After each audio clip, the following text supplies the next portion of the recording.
各位健康永驻的叔叔阿姨、阿公阿嬷，大家平安。我是佑丽，平常在社福单位服务，最常接触长辈的福利咨询。我发现许多长辈太客气、太能忍，明明可以合法申请，每月多领好几万的补助，却因为不好意思或不知道，眼睁睁让权益溜走。我常听到长辈说，老了吗？膝盖痛，记性差，这不就是正常老化吗？我心里很着急，很多你以为只是老了的情况，其实已符合身心障碍证明的申请标准。这意味着政府依法应提供补助给你，不是你一个人硬撑，这不是夸大。关节退化到走路疼痛，眼睛因糖尿病雾茫茫，记性差到忘记关火，心情持续低落，这些在政府评估标准中都有对应条款。据统计，全台至少有32万个家庭已符合资格，却因不知道或怕丢脸，没有申请本该属于自己的帮助。如果你或家中长辈超过65岁，身体已出现一些状况，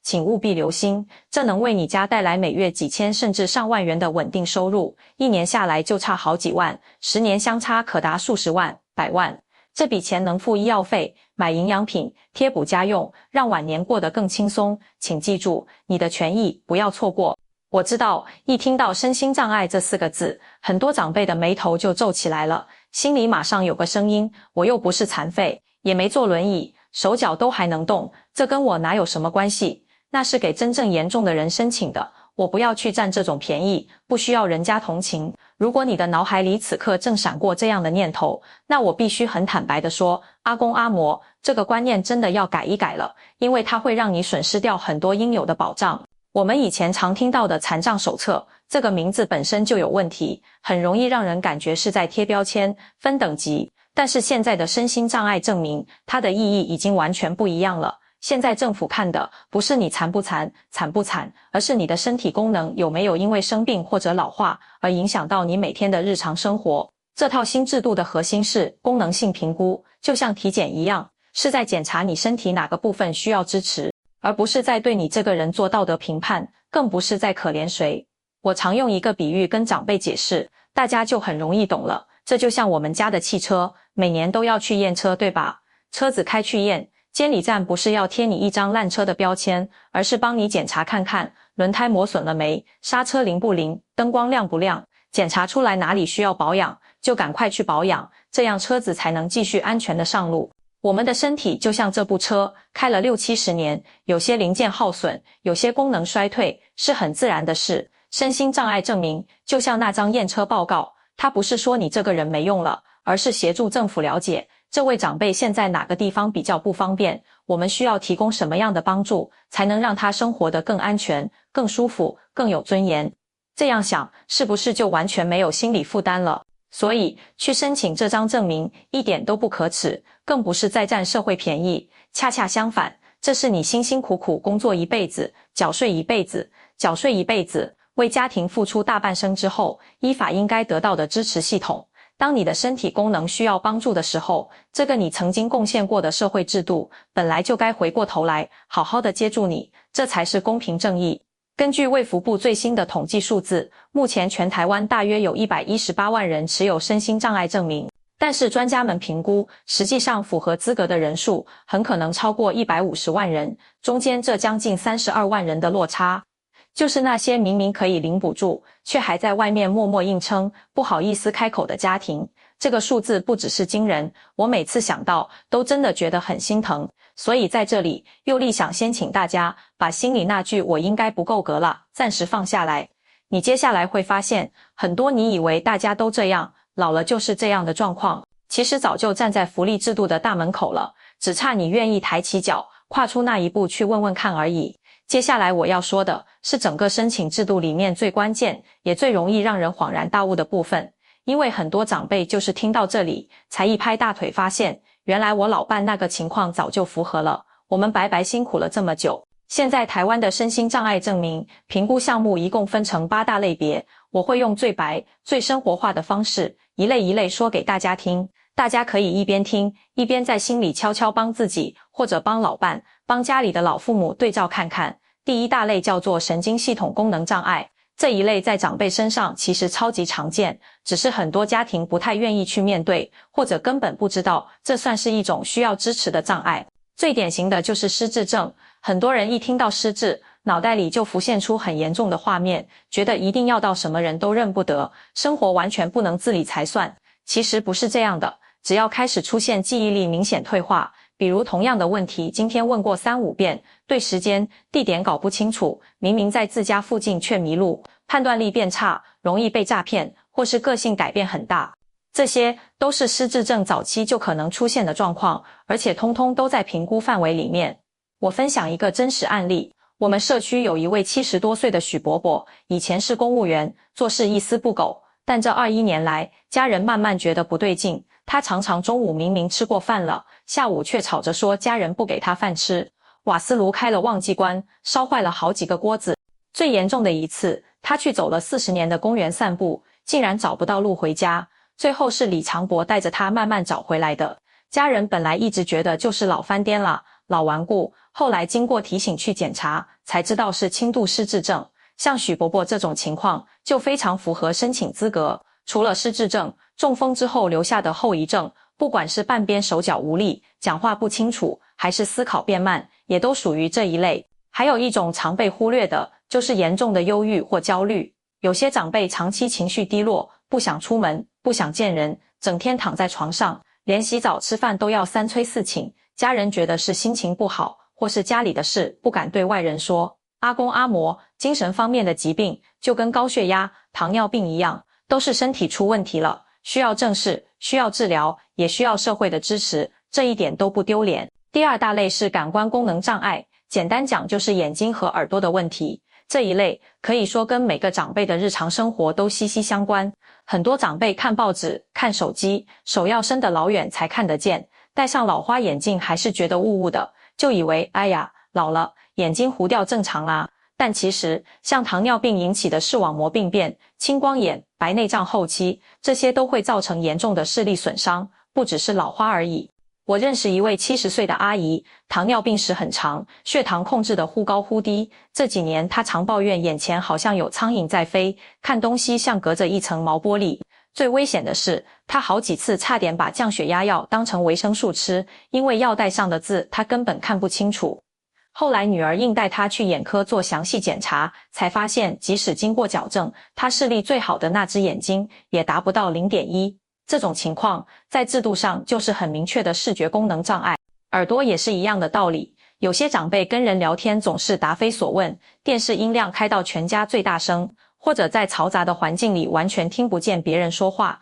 慢慢就不爱参加聚会，越来越孤僻。这都不是单纯的耳背，很可能已经达到听力功能障碍的标准。我们隔壁巷子的阿土伯以前是社区歌唱班的台柱，后来因为听力退化，常常听错歌词，跟不上拍子，觉得很丢脸就不去了。后来在志工劝说下申请了证明，不仅领到补助，政府还部分补助他配了一副很好的助听器。现在他又回到歌唱班，快乐得不得了。从第3类到第6类，属于身体内部器官功能障碍，包括心脏、肺部、肝脏、肾脏这些重要器官的问题。这几类听起来很专业、很严重，但其实它们跟我们长辈常见的许多慢性病是连在一起的。这里我一定要用最大的声音强调一件事，如果你或你的家人因为肾脏衰竭需要长期洗肾，不管是每周去医院3次的血液透析，还是自己在家做的腹膜透析，你去申请身心障碍证明，通过的几率几乎是100%。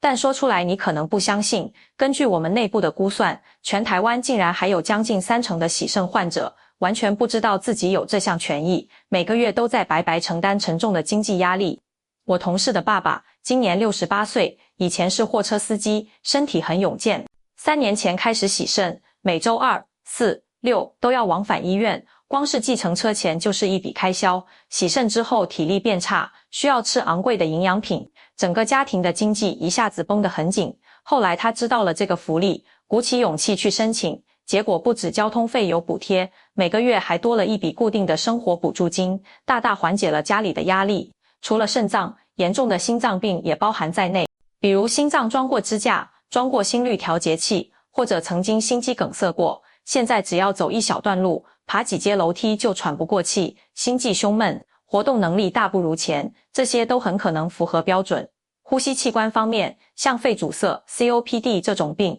如果严重到需要长期背氧气机，或者连自己穿件衣服、洗个澡都会喘到不行，那也一定要去评估看看。肝脏方面，比如严重的肝硬化、肝癌，这些疾病不止治疗过程辛苦，也会让人非常疲劳，完全无法工作或做家事，通常也都符合申请资格。第7类是肢体障碍，这是大家最容易理解，但也最容易自己吓自己、自我设限的一类。太多人以为一定要截肢，一定要坐轮椅才算是肢体障碍，错，大错特错。像我阿姨，一位退休的国小老师，教了30多年书，长期站着，现在双膝退化得非常严重。她常形容自己走路是一步一痛，上下楼梯要扶着扶手侧着身，像螃蟹一样慢慢移动。去市场买菜，一定要推着助行车，走不到50公尺就得停下来休息。他以前也总觉得又没残废，申请那个难看死了，后来是在我们晚辈的鼓励下，去骨科做了评估，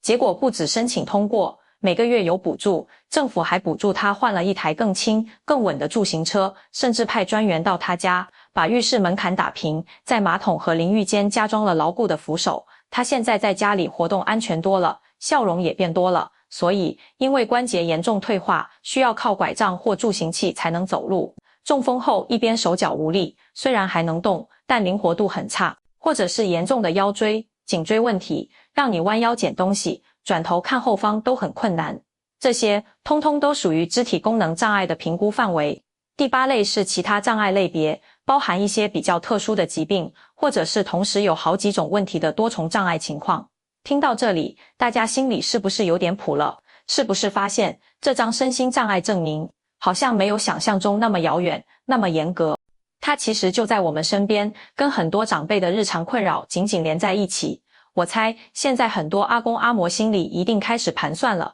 咦，照这样讲，我老伴好像真的可以去问问看。但紧接着，下一个担心马上就冒出来了，啊，这个申请起来是不是很搞刚麻烦？是不是要跑很多机关，准备一堆证明？光想到要到处奔波，我就觉得好累。算了算了，这一点，佑丽要先给大家吃一颗定心丸。整个流程其实比你想的要简单很多，你只要记住一句顺口溜就好。先看医生，再跑公所，最后等领证。我把它拆成4个清清楚楚的步骤，保证大家一听就懂。第1步，也是最关键的一步，叫做找对医生，说对话。很多人申请没通过，问题不是出在条件不够，而是一开始就找错人，说错话。你一定要记住，医生是这个流程的起点，但他们通常不会主动问你要不要申请。这不是医生冷漠，而是台湾的医疗分工很细，医生的主要任务是诊断和治疗，社会福利的资讯不是他们的业务重点。所以这一步你一定要自己主动开口，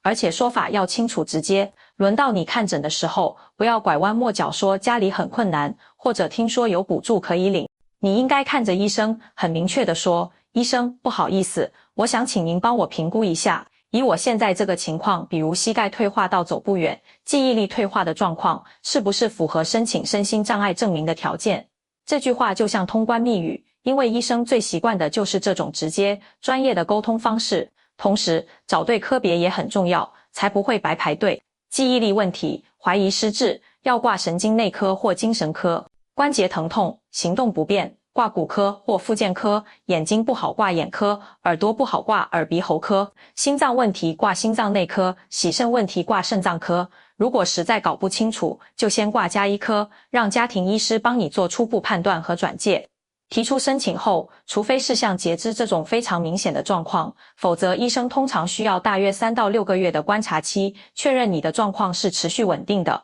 不是暂时性的。这段时间一定要按时回诊，配合治疗，让医生充分了解你的情况，他写出来的评估报告才会最准确、最有帮助。第2步是带齐证件，到区公所办手续。当医生评估后，认为你符合申请条件，你就可以进行下一步了。这时你只需要准备3样东西，最近6个月内的2寸照片1张，身份证正本，还有印章。带着这些东西到你户籍所在地的区公所或乡镇市公所，找到社会课或社政课的柜台。进去之后，直接跟承办人员说，你好，我要申请身心障碍鉴定，他们就会给你一份空白的身心障碍者鉴定表，并且在表格上盖上公所的官方印章。这张表格是你的重要文件，一定要保管好。如果对接下来要做什么，大概要等多久，有任何疑问，这时候就是最好的发问时机，承办人员都会详细跟你说明。第3步是拿着鉴定表回医院完成专业团队评估。这一步有些人会紧张，其实完全不用，这已经不是门诊医生一个人说了算，而是由一个专业的团队来为你进行评估。医生会负责填写你疾病诊断和身体功能的专业部分。物理治疗师可能会请你走走路、蹲下站起来，评估你的行动能力。职能治疗师会问你日常生活的情况，比如自己穿衣服、洗澡、吃饭有没有困难。有时候还会有社工师了解一下你的家庭支持和社交状况。在这个过程中，佑利只有一个最重要的提醒，一定要诚实，反映真实的状况，不要因为爱面子、怕难看，就一直说没关系啦，我还可以，没那么严重啦。这些评估人员都是专业的，他们看过各种情况，绝对不会笑你或看不起你。你越是老实说出你的困难和需要，评估的结果就会越贴近你的真实生活，政府也才能据此给你最合适的帮助和补助。第4步就是回家耐心等待，领取证明。医院完成评估后，你就可以安心回家了。所有鉴定资料，医院会用公文的形式送到你户籍地的卫生局或卫福部去进行审核。这段等待期，你什么都不用做，等通知就好。通常大约1个到1个半月，审核结果出来后，区公所就会寄发正式的公文通知书到你家。你只要带着那份公文、你的印章和身份证，回到区公所的社会课，就可以领取到那张至关重要的身心障碍证明了。当你真的把这张证明拿到手，美好的事情才刚要开始，因为很多长辈只知道有补助，却不知道补助到底有哪些，怎么用，结果只用到了一小部分，就像拿到一张保障地图，却只挖了边缘的一角，那真的太可惜了。根据卫福部的资料，跟身心障碍证明相关的补助和福利项目，林林总总加起来超过30种。我今天就挑其中5个对65岁以上长辈最实用、最有感的，跟大家说个明白。第一个，也是大家最关心的，就是生活补助金，直接发现金进账户。这笔钱是政府每个月固定会到你的银行户头里的，金额会根据你的障碍程度轻重以及你家的总收入水平来定，每个月大概从几千块到1万多块不等。这笔钱不限定用途，你可以拿来买菜、付水电费、买营养品，或者贴补一点医药费，是实实在在能减轻日常生活压力的活水。对很多退休金不多的家庭来说，这多出来的一份稳定收入意义非常重大。第二个是医疗费用补助，看病住院能省下不少钱。对于需要经常回诊、拿慢性病药，甚至需要住院的长辈来说，这项福利简直就是及时雨。有了身心障碍证明，以后你去医院或诊所看病，挂号费可能全免或者只收一半。如果需要住院，原本需要病人自付的病房费，部分负担费用也会有很高比例的减免。你想想，1年下来，光是医药费这一块就能帮你省下好几万块钱，这绝对不是一笔小数目。第3个是交通优待，让出门复健、探亲变得轻松一点。有了这张证明，你本人加上一位陪同照顾的家属，搭乘捷运、公车、台铁，大多都可以享有半价优惠，有些县市甚至提供免费搭乘。如果需要搭高铁，也有优惠票价。对于那些每周都要跑好几趟医院洗肾、复健的家庭来说，长年累月省下来的交通费是非常可观的。第4个是税捐减免，省税其实就是赚钱，这包括综合所得税、房屋税、地价税、使用牌照税等等，都有一定额度的减免。不止你本人可以省税，就连主要照顾你的子女，在申报所得税时，也可能因为抚养你而享有更多的扣除额，减轻整个家庭的税务负担。第5个是我个人觉得最贴心、最实在的一项，叫做辅具补助及居家无障碍环境改善。政府可以补助你购买生活必需的辅助器具，比如轮椅、助行器、拐杖、助听器、气垫床等等，补助金额从几千到几万元不等。更棒的是，还有居家无障碍改善补助，政府会派专业的评估人员到你家实地查看。看浴室要不要加装安全扶手，地板要不要换成防滑的，门槛该不该打平，要不要加装斜坡道，让你在自己最熟悉、最安心的家里也能住得安全，住得有尊严，减少跌倒的风险。在这里，佑利一定要特别提醒大家一个非常重要的观念，政府提供的身心障碍福利和另外一套长期照顾 2.0、长照 2.0 的服务，它们是2套不同的制度。但有一部分的服务是重叠的，比如居家照顾、交通接送，政府有严格规定，同样的服务项目，你只能选择对你最有利的一种来申请，不能两边重复领取。所以在开始使用任何服务之前，我强烈建议你一定要先去一趟区公所的社会课，或者打电话给你居住地的长期照顾管理中心，请专业的承办人员帮你把所有的福利项目摊开来，一项一项计算比较，看看怎么选择，怎么搭配，对你和你的家庭最划算、最有利。千万不要自己迷迷糊糊随便申请，